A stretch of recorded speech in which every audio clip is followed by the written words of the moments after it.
C'est mon pose préféré, mais vous ne trouverez aucune photo comme ça parce que les photographes les aiment pas.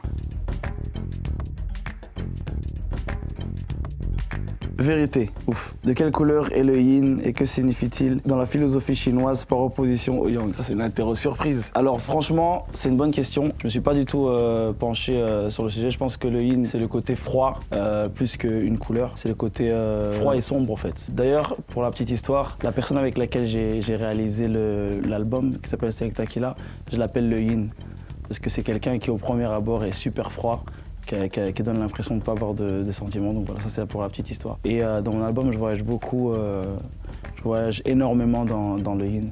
Parce que c'est quelque chose qui m'a suivi tout au long de ma carrière, où j'ai un petit côté sombre, mélancolique, où je dis des choses crues, telles que je les ai vécues, telles que je les vois.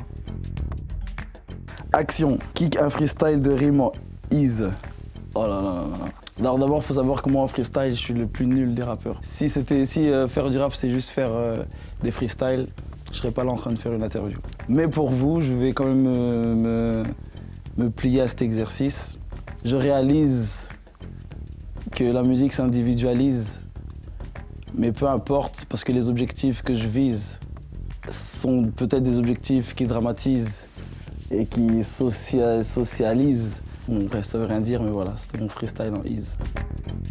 Vérité. La dernière fois que tu as dit la vérité et que cela t'a fait du bien. La dernière fois que j'ai dit la vérité et que ça m'a fait du bien. D'ailleurs, d'abord, ça me fait toujours du bien de dire la vérité, mais j'ai souvent du mal à dire la vérité parce que, comme on dit, la vérité souvent il y a certaines vérités qui peuvent blesser. Mais la dernière fois que j'ai dit la vérité, c'était au sujet de la musique, toujours. Je devais travailler avec quelqu'un qui est un ami et je voulais lui rendre service parce que c'était un ami, mais je ne sentais pas vraiment la chose artistiquement. Parce que moi, pour faire une collaboration artistique, j'ai vraiment besoin que ça me parle, que ça me touche, que je ressente les choses. Et là, bon, comme c'est un ami, je me sentais un peu obligé. Mais au bout d'un moment, j'ai dû lui dire que ça n'allait pas, que je ne sentais pas du tout, que je le sentais pas. Et donc, comme c'est un ami, il a compris et on ne l'a pas fait. Et notre amitié n'en est que plus forte aujourd'hui. Vérité encore. Une chanson, un artiste que tu ne supportes plus d'écouter ou de voir. Je dois vraiment dire la vérité.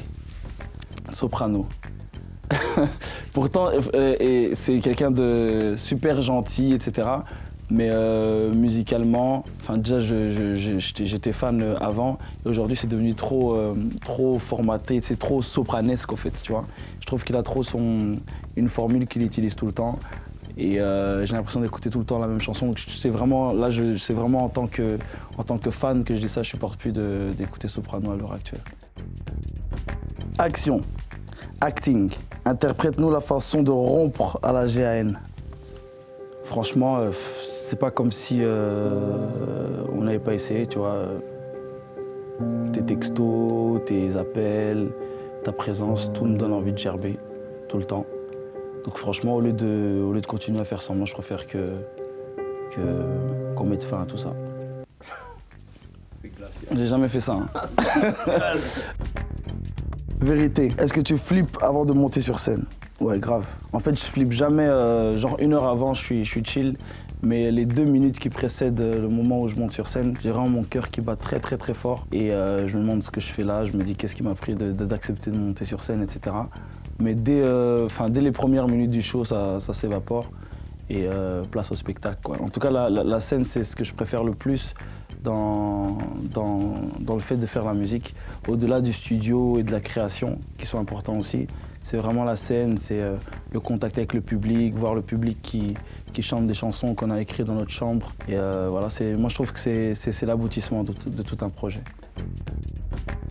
Action, mime-nous ton emoji préféré. Oh, il va être dire celui-là. Personne ne voit c'est lequel. Vérité, comment arrives-tu à gérer les femmes que tu décris dans tes chansons? Mais en fait, déjà je suis en couple, je suis très heureux dans ma vie sentimentale. Et ce qui fait que je suis aussi heureux, c'est que la femme avec laquelle je suis comprend que ce que j'écris, c'est de l'art et que souvent c'est le fruit de mon imagination ou alors ce sont des choses que j'ai vécues quand j'étais pas avec elle. Donc c'est vraiment, la plupart des choses sont le fruit de mon imagination ou alors c'est des choses que j'ai pu entendre où vivre, etc. Et donc il y a vraiment un décalage avec ça. Ta pose préférée lors d'un shooting? C'est ma pose préférée, mais vous ne trouverez aucune photo comme ça parce que les photographes les aiment pas. Vérité, t'es plutôt Bruxelles-Vie ou Bruxelles-Arrive? Développe. Bien vu. Je suis plus Bruxelles-Vie. Je suis plus Bruxelles-Vie, comme j'ai pu le dire dans ma chanson Pliée.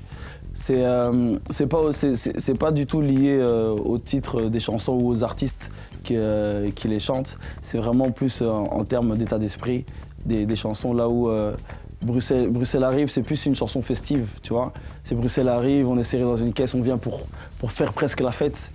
Et tandis que Bruxelles-Vie, c'est plus des réalités bruxelloises telles que moi je les ai vécues, plus telles que moi je les conçois. Donc je suis plus proche de Bruxelles-Vie que de Bruxelles arrive. Action, SMS. Lis-nous le dernier message que tu as envoyé à quelqu'un. Alors, envoyé. Pas encore de réponse, bébé. Je te dis dès que je sais. Je me mets off, le tournage commence. C'est professionnel, hein? Ah ouais, c'est raccord à mort.